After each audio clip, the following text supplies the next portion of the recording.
भारतीय जनता पक्षाचे दिवंगत नेते गोपीनाथ मुंडे यांचा जीवनपट उलगडणारा संघर्ष यात्रा नावाचा सिनेमा 11 डिसेंबर रोजी प्रेक्षकांच्या भेटीला येतोय। या सिनेमात शरद केळकर हा गोपीनाथ मुंडे यांची व्यक्तिरेखा साकारणार आहे।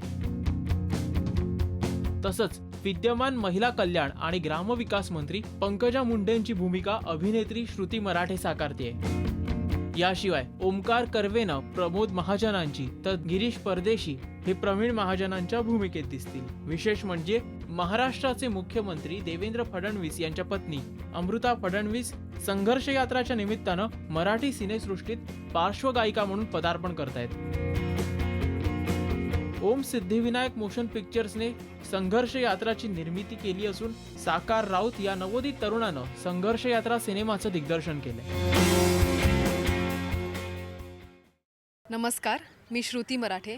Please subscribe to Rajshri Marathi.